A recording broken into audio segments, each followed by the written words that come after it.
Hey everybody, I want to talk about a product and platform that I absolutely love and our latest sponsor, Interseller, the prospecting and outreach platform of choice for recruiters and sellers. Whether you're doubling down on business development or recruiting talent, Interseller does all the heavy lifting of finding contact data, automating the email and follow-up process, and syncs all that rich data into 20 plus CRM and ATS platforms. Reach out now and get going on a 2-week free trial and let them know you heard about it from Adam on the podcast today. Check out the link on the website. Appreciate it. Welcome to the podcast, where we introduce you to incredible humans who share their journeys with the mission to inspire you to harness your own inner tenacity to drive your life and career forward. And now, your host, Adam Posner.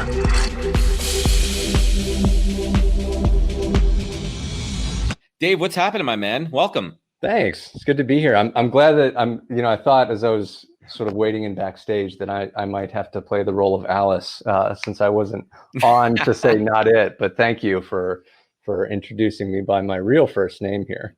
Right. No, that's awesome. And I love your story. And it came my way through the article in Entrepreneur, which we'll get to in a little bit. But I'd love if you could introduce yourself to my audience here, and then we'll get into the story of your brand. Yeah.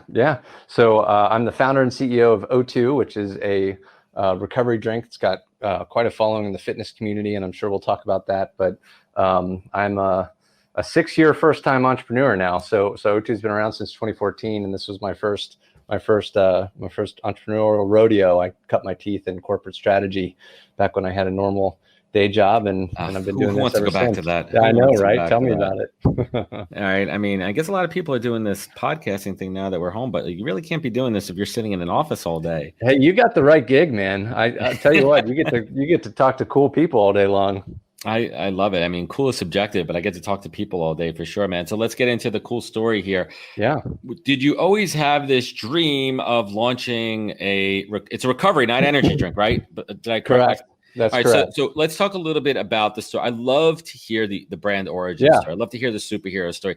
Take us back to where this kernel was hatched. Sure. Yeah. Kernel. All these stories sound so similar. You've probably heard this 1,000 times, but I'll give you the origin story. So I had a pretty demanding day job. I was working in corporate strategy. I had a bunch of really, really smart, seasoned people next to me, and I was fresh out of undergrad. So what that translated into was I worked my tail off for the first few years of my career. And over the course of those first few years, I became pretty close with the chief strategy officer at the company I worked for. And he's, classic Fortune 100 C-level executive. And one day he shared this really endearing story, which was not common for him. He was, he's the type of guy, very high IQ, very low EQ.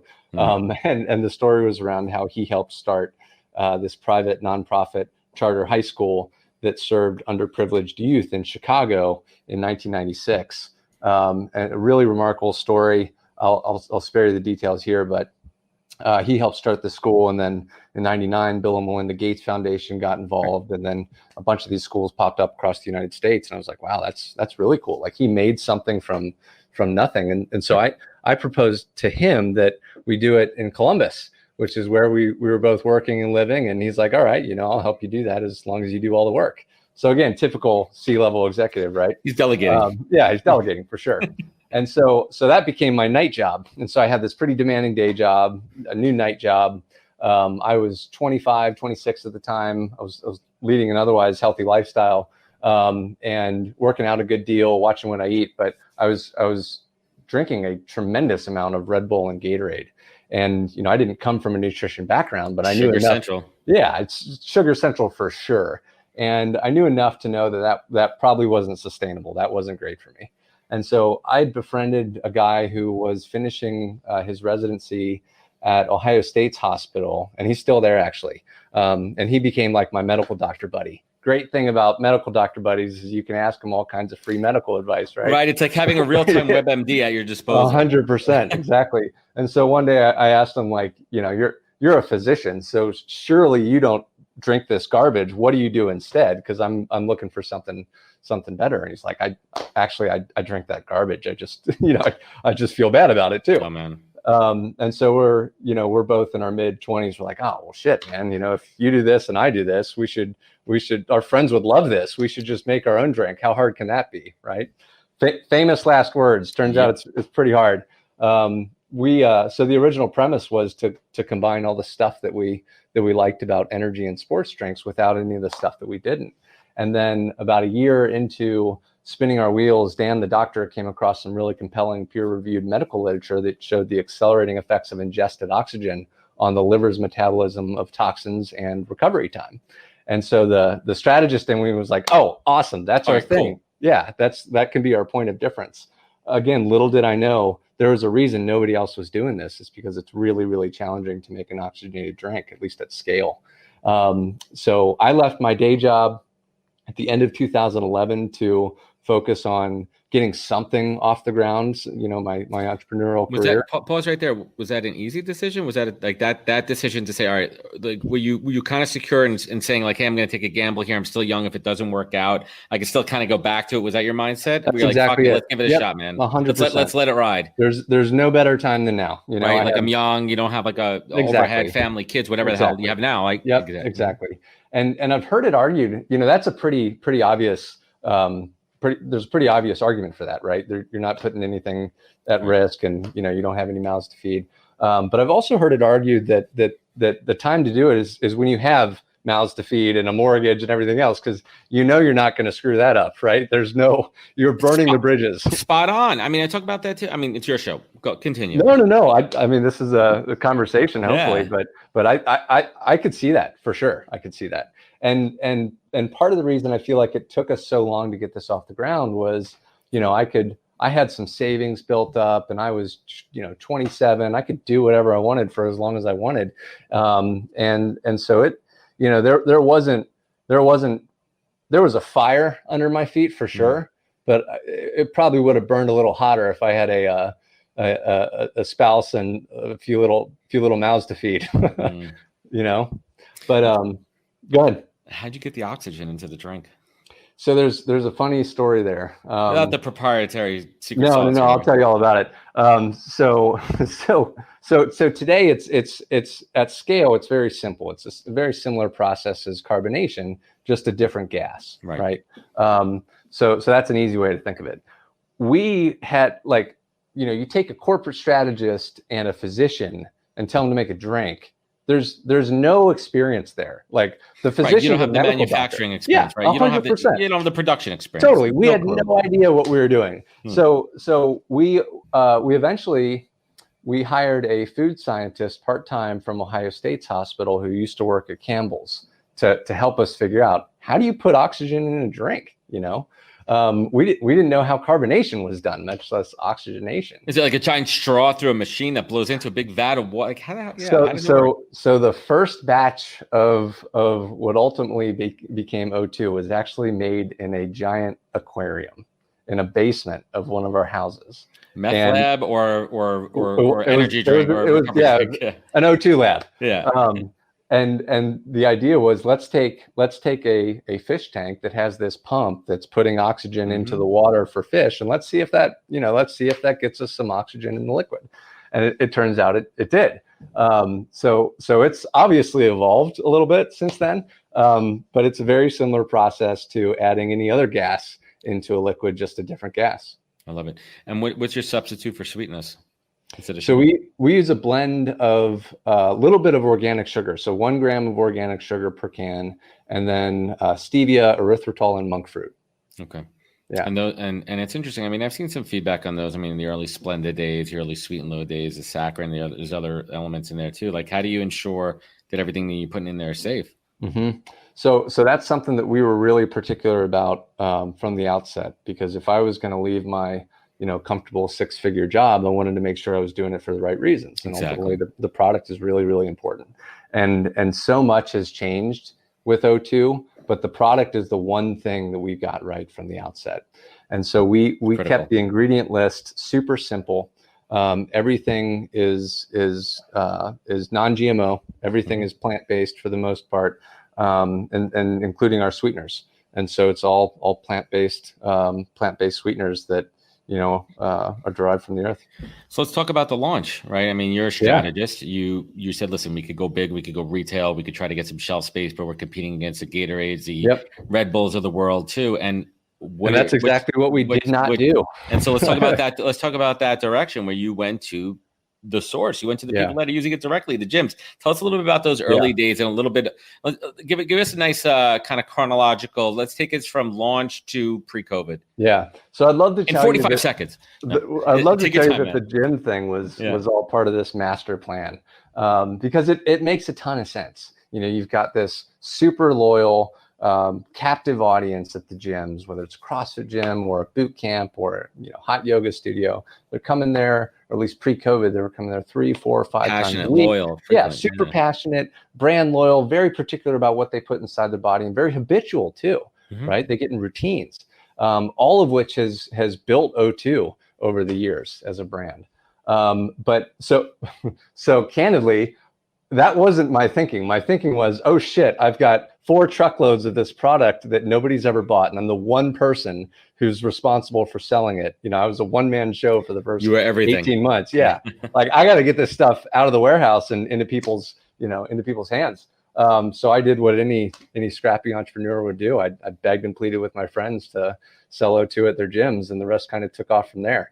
But I will take at least a little bit of the credit in that once I saw that the gyms were selling through it as quickly as they did, it was very, very clear that that's where I should focus, because it would take just as much time to drive to our warehouse, pick up 10 cases of O2, drop it off at CrossFit Grandview, as it would drive to our warehouse, pick up 2 cases of O2, drop it off at a mom and pop convenience store, and subsequently see both of those retailers sell through it in about 2 weeks.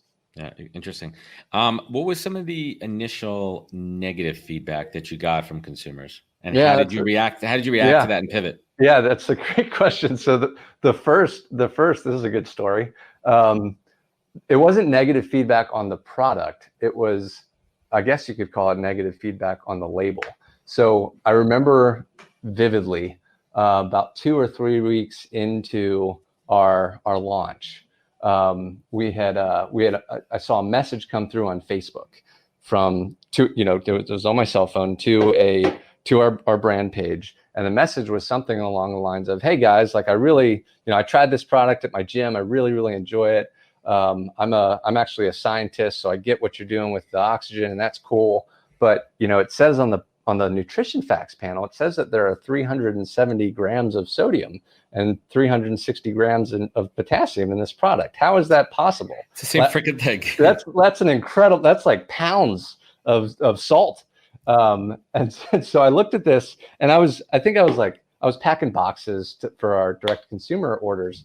And so I quickly, I was like, hey, Dan, the physician, I was like, hey, Dan, somebody just asked a nutrition related question. Can you feel this for me? He's like, oh, okay. I'll get to it in between patients. And so about a half hour goes by, and I get a phone call from Dan. And that was the first red flag, that it was a phone call in the middle of the day instead of a text message, like, all taken care of. He's like, hey, are you sitting down? And I'm like, no. Oh, no, I'm not, but I can be. And he's like, well, turns out we made a typo on the nutrition facts panel. It says 370 grams of sodium. Extra 0 in there. Well, it should be milligrams versus. Oh, there was grams. An M missing, a little lower. There was an M missing. Yeah, exactly. Yeah, he's like, that's a lot of that would be literal pounds of salt, right? Oh man. And so things, devil's in the details, dude. You hear people talk about like tunnel vision. That was the first time in my life where I'd experienced tunnel vision. And how many cans were already out in the market or produced with the product? Did you recall them all? Or you said, screw it, no one else is going to say anything here. All of those are great questions, right? Those are all the questions that I had in that order, probably. In your head right there, like, how much am I losing here? How much product am I going to have to burn? Well, and I could tell you there were 300,000 cans printed with that typo. Big mistake, right? And I was looking at a sea of them in the warehouse. And so, very well, a China of O2. Exactly. So my first thought was, well, it was good while it lasted. Like, we did a small friends and family fundraise to basically produce those cans. So I'm like, well, our friends and family is going to be really disappointed, but at least we made a great drink, and we've got O2 for the rest of our lives if we want it. The business is over, but at least I tried. And so then once I picked myself up off the floor, I called our flavor house, and they told me basically, oh yeah, this happens all the time. Here's the name of an attorney. Give him a call. So then I call this attorney, and he's like, yeah, it does happen all the time. I was just doing this for Kraft or Procter and Gamble or whatever. And here are your options. You can either ignore it and just hope nobody says anything and deal with that. Carry on. It's not like somebody's going to sue you. You're not worth anything. Or you can try and cover it up and get a big sticker that covers up the nutrition facts panel, and that sticker has it printed on correctly. Right, a correction. Some whiteout, lots of whiteout. Yeah. And I'm like, well, I don't want to just ignore it because that doesn't seem like the right thing to do. But I also don't want to pretend that it didn't happen. And so it just doesn't sit well, right? It's just not the right thing to do. Once you know about something, it's just you got to do something about it. Agreed. And that is, in addition to getting the product right at the outset, I think I got the values for the company, what would ultimately become a company, right at the outset. And ignoring this was not in line with those values. Well, honesty is your number one value. Exactly. Honesty, humility, and hustle. Those are your three values, and that's the first one right there. So you learned it early. 100%. And this was the lesson. Honesty, humility, and hustle are our values, but they did not exist in that form on day one. We evolved to make it very clear that's what we stood for. And this was one of the first lessons, because I could not. I was a big believer in honesty and transparency. I couldn't just pretend nothing happened. So what we ended up doing, which I've got more than one vivid memory of, we ended up printing about 300,000 little comic book icon stickers that basically said, "Oops, this should be in milligrams versus grams." Yeah, the blurb, the bam, bam, bam. Yes, exactly. Yeah. And every weekend, Dan and myself and whoever we could rope Mom, Dad, cousins, everyone. It's a family. 100%. Pizza and O2 pizza on me. Exactly. We would host little sticker parties, and we would take a case off a pallet, unpack it on a table, put stickers on the side of the can, and put it back in the. And honestly, people loved it. People thought it was hilarious. And I was like, okay, good. But it kind of reassures your faith in making those value decisions, because you could have done nothing about it. You could have swept it under the rug. So let's fast forward. It's starting to build, the brand's starting to build an efficiency. When was that moment? Was there that moment where you're like, shit, this might actually work out? People are enjoying it and buying it. What was that moment? Man, that's I know, for example, I know for a movie, for people that are successful in entertainment, it's their first billboard when they're driving on the highway and they see their face on a billboard too, right? There are certain moments. What was that for you guys? I think that it was definitely in year one. It was probably after I did a few demos at Whole Foods and saw, that's the dream customer for any natural products upstart is Whole Foods, right? And so summer of that first year, I walked in to my local Whole Foods with the backpack of samples, asked to talk to the guy in charge, that whole story. And he agreed to give me a shot. He gave me the worst shelf position in the bottom right of the cooler. And so I camped out at Whole Foods every weekend for about 2 months, dishing out samples of O2. And if, a demo or two into that process, I realized, yeah, we got something here.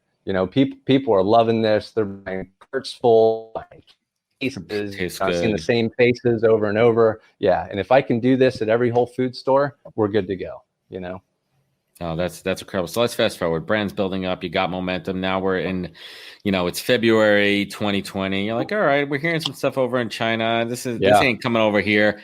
We're fine. We're doing well. And all of a sudden, March 13th, that's a date that resonates in my head. Because that's it. I was scheduled to go to South by, which I do every year. Yeah. And I had to cancel South by. That's a day for me. I was like, shit, that's it. We're done. Yeah. What was that, when you're like, oh, all right, so they're closing everything. They're closing schools, they're closing bars, restaurants, and they're closing gyms.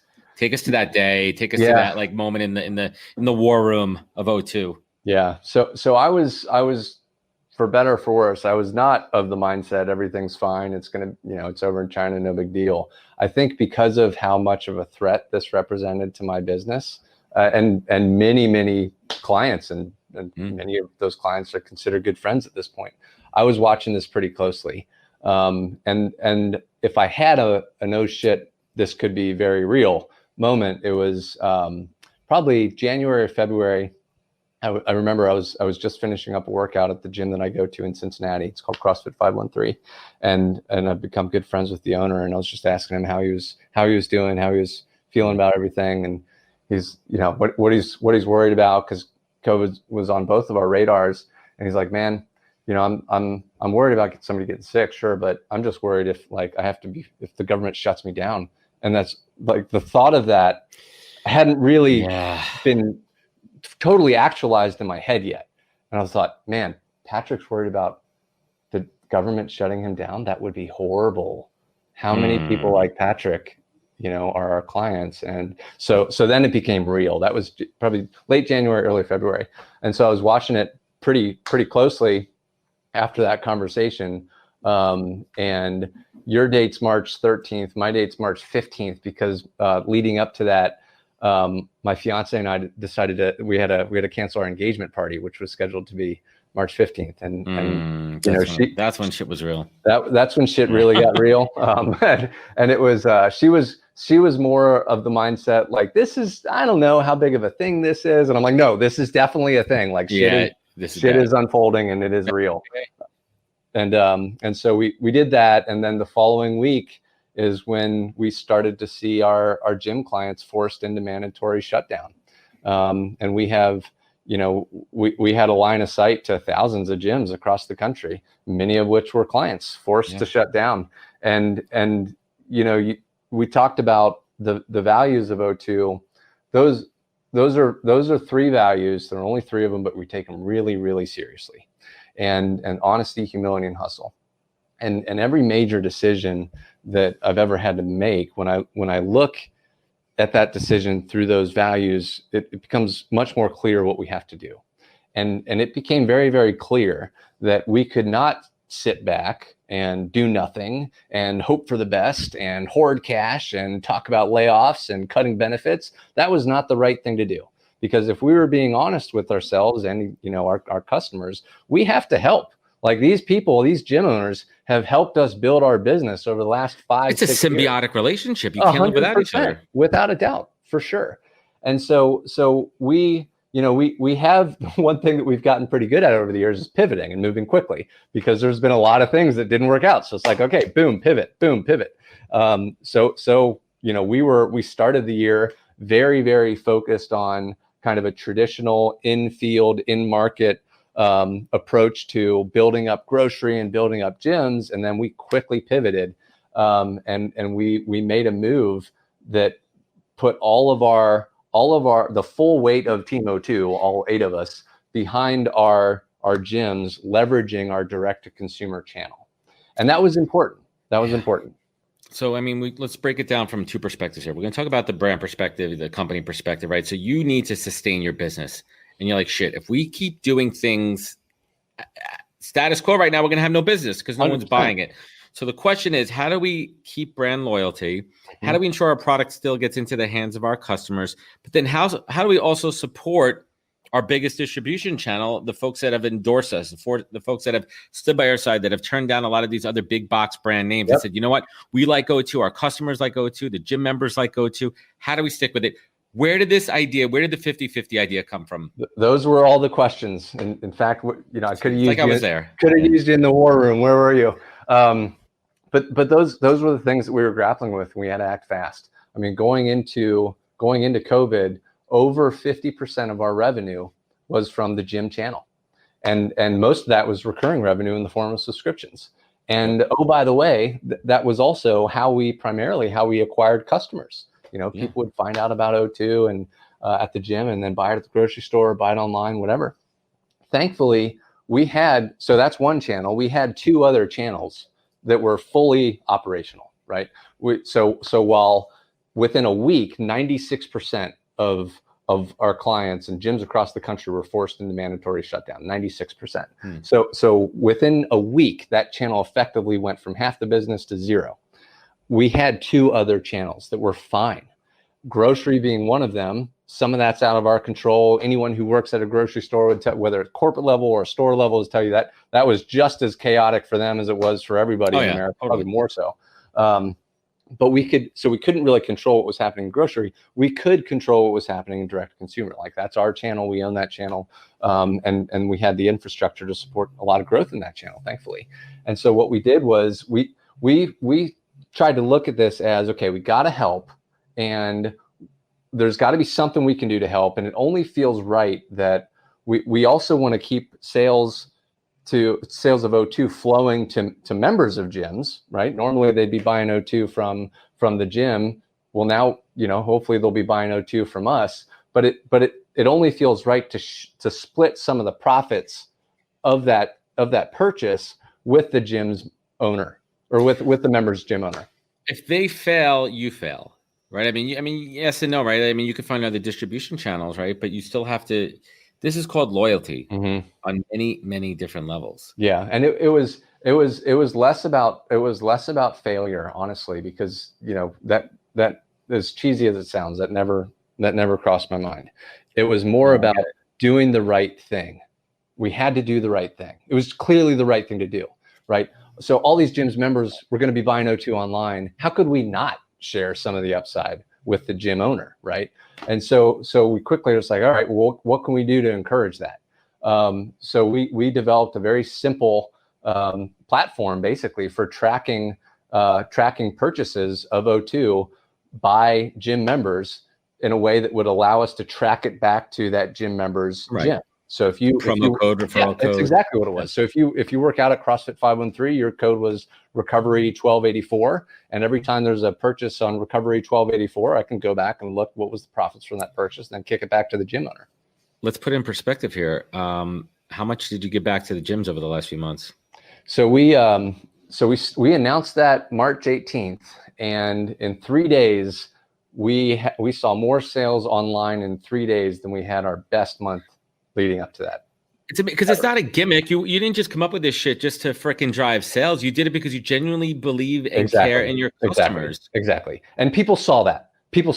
Like, we had people showing up 100%. Totally. That's some BS philanthropic shit to drive sales. That's what we're talking about here. Totally. People showed up to support with their wallets, their gym, and a brand doing something meaningful and authentic at the same time. Our people showed up in masses. And so we did a ton of sales in just a few days. And so I reached out to a buddy of mine who also has a pretty popular brand in the space. I'm like, hey, man, I think we're onto something here. Like, you should make these codes active on your website, and you should honor that same 50% profit piece. And I'll tell my audience about it. You tell your audience about it. We'll double our impact. And that's we did. We're doubling the reach. And now you're starting to get other brands. And tell me if the story's right here. You're starting to get other brands in the space, right? You're getting other fitness products or the nutritionals in there. Exactly. Tell us about the gift card situation. Yeah. So we announced this coalition of brands all honoring the 50% profit thing the last week of March. And over the course of April, we would introduce a new brand partner into that coalition each week. And so we had 6 brands total that did this. And over the course of those 6 weeks, we raised over $250,000 to give back to 2,600 gyms. I mean, go ahead. You're also cross-promoting to their audiences. I mean, totally. Let's call it. I mean, we're still in business here, and we're still a capitalistic society. It was right. Like we're doing. It's okay to drive business when you're doing the right thing for the right reasons. Yes, everything's good because it gives you more of a platform for a positive impact. Like if we're going to do anything meaningful as a brand and as a company, we have to grow, because the size of our impact is directly determined by how many people we can impact, and we have as customers. And so there was a lot of cross-pollination. I'll give you one fun fact. We acquired more customers in the month of April than we did all of 2019 combined. And we did that completely organically. We didn't have to pay Facebook or Google or any of these other paid mechanisms to get our customers. This was effectively free. And so at the end of that month, I went kind of back to square one and said, okay, we're doing a great thing here. It's awesome. But if you do the math, like $230,000 among 2,600 gyms, it's not life changing, right? Yeah, it's not keeping life. You're not replacing the membership fees. Yeah, exactly. You're supplementing it here and there. 100%. And What so, did it do? What did that money do? How did that help? you'd have to ask the gym owners. I think the biggest thing was it just did something. It showed them that people cared. Their members rallied around it. Our brands rallied around it. It was a good gesture. But I think the most meaningful thing that we did was we looked at, all right, instead of sharing retail revenue with the gyms, what can we do to help them retain their members? Because that's how they keep their lights on. That's 100%. how they keep their business in business. How are they going to come back? How are we going to keep those Exactly, members there when exactly. we are able to go back to it? Exactly. And even the parking lot sessions, whatever you call Yeah, it. I mean, and it was still a little chilly outside, right? And so in April, the weather's still kind of turning in most places. A lot of gyms were doing, the Zoom calls, and people were kind of like, it's, whatever. I don't know if that's worth $200 a month to do that, right? And so CrossFit in your bedroom. Yeah, exactly. And the gym owners aren't naive to this. They know this, but they can't say, hey, we're just gonna, pause your membership for now and we'll check you later. So they were really looking for ways to contribute value, to give their members value. And so the idea was, what if O2 and 3 of these other brands, what if we each said, we're going to toss in $25 gift card to our website, so a combined $100 gift card, and offer that to every single gym member in America who works out at one of these gyms that participated in our profit sharing initiative, as long as they keep their membership active in the month of May. So that was the premise, was we'll give you $100 gift cards to some brands you already love, as long as you keep your membership active. So what's cool about that is interesting, because I think for most people, right, I'm making a general statement. Listen, $100 a month isn't nothing to throw away. Sure. But it's one of those things too, where if you're not really loyal and not really care, it might be one of the first things you shut off. Mm-hmm. Now, if you're really loyal to your gym and you care about it, and you're throwing this incentive on top of it, and you're bringing that awareness, the same way we're supporting restaurants by buying gift cards for future use. It's a very similar concept there. Yeah. You're more inclined to say, you know what, I want to support my local business, because I know that this COVID thing's going to end at some point, and I want to go back to my gym. That's my home. That's where I work out. I got my community there. I got my gym family, and this is awesome, man. So let's talk a little bit about the results and where we're at right now in end of September. Yeah, the results were crazy. So we announced that at the end of April, and we had more inbound in 4 days from gym members wanting to participate, gym owners wanting to make sure their gym was able to participate. More inbound in 4 days than we had the preceding 4 years combined. It was crazy. Round the clock, everybody's in respond mode. And then so I don't know how many, I'll never know how many people kept their membership active in the month of May as a result of this, but it was probably thousands of people. And I know that we had several gyms tell us, like, this is keeping me in business. This is more than any brand or more than my bank or more than the government's no government handouts, no PPE here. This is more than anyone's ever done for me. This has prevented me from throwing in the towel. And so on June 1 is when we basically gave a mechanism for awarding the gift cards to the gym owners so that they could dish them out as they saw fit. And we ended up having over 60,000 people, 60,000 people participate, which is over $6 million in gift vouchers. Good on you guys. So let's talk about the way forward and the way, and where, are you optimistic? Are things opening back up? Yeah, that's a great question. I mean, I am optimistic, and not about COVID. I think it's going to get worse before it gets better. But about, believe it or not, somehow in this environment, I'm optimistic about people in general, because over the course of the last 6 months, we've seen people really, really rally and show up to support one another in a really, really big and inspiring way. We're in probably the third or the fourth inning of COVID. We're headed into the fall. It's going to get cold. We're all going inside. Not even the seventh inning stretch yet. We're not even bringing in the closer. We'd be done with this already, right? So I don't think we're done anytime soon. And I'm 95% sure that life is not going to get easier if you own a gym or a restaurant or a bar anytime soon. And it's getting colder. Anywhere aside from a few states, it's going to get colder, and the indoor, not good news. They know this. Totally. So since we basically established on the fly a very strong, proven playbook to help the gyms in the spring. And so we've been planning, since we concluded that initiative, we've been nose down planning basically round 2 of that initiative, and we're going to announce that next week, and hopefully double, triple the impact. I love it. And when that happens, definitely shoot me the link here. So yeah. So similar, I'm going to ask different questions here to kind of wrap it up here. I love this brand story. It's awesome. And we'll link everybody to the product where they can learn more about that and all that good stuff too. But going back to your entrepreneurship story, right? I want to go back to those kind of early days there. Was there, that one piece of advice, right? That one piece of advice that you heard early on in your career and in your life that you repeat every morning, every day when you get up, that you take action on every single day? Yeah, there's probably a lot. One thing that comes to mind now is and I've grown in appreciation for this, is there's no silver bullet. You just got to wake up and grind day in, day out, every single day. But if you do that, if you just get like 1% better each day, you're enormously successful. Like the growth curve is exponential, but you got to do it on purpose. It doesn't just happen.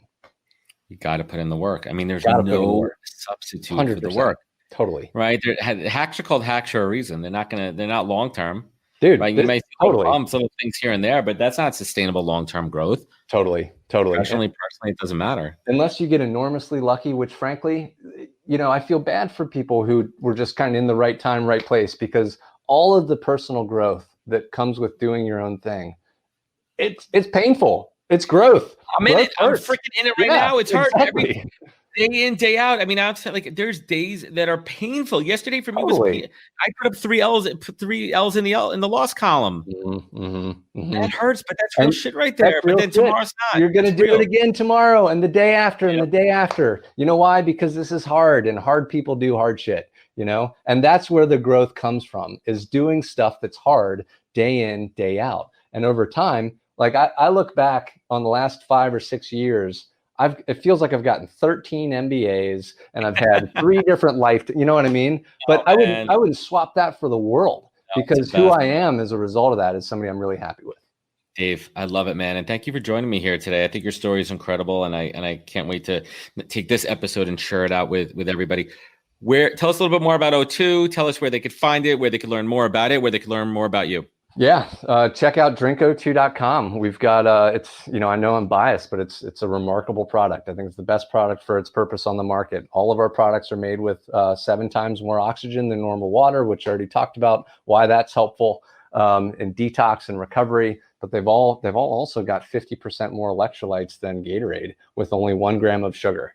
And so it's a very clean, healthy product. And oh, by the way, it tastes amazing. Like, I wish I could pour you some and pass it through. I don't know why I didn't get it. I know why I didn't ask for a case before we got on the show to try it. Send me your address afterwards. I'll make it happen. I'd love to try to be an advocate.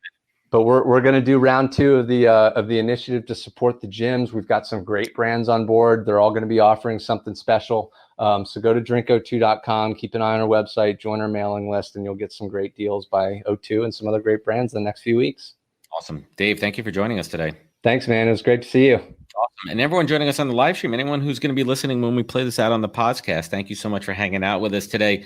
You know where to find out all the information on the podcast. It's down below, thepodcast.com. Some news: we are now live on Amazon Music, which is pretty cool. You can find the podcast on Amazon, which I think is cool. I tried doing it with Alexa the other day.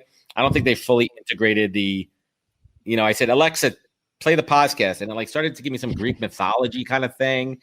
I don't know. It didn't really work out there, but we'll get to it. Big news, episode 99 is dropping on Tuesday with the former governor of the state of New York, David Patterson, and we're inching closer to episode 100 of the podcast. Dave, Colina, thank you so much for sharing your story and your brand story. I appreciate you, and we'll certainly connect offline. Hang with me for one moment.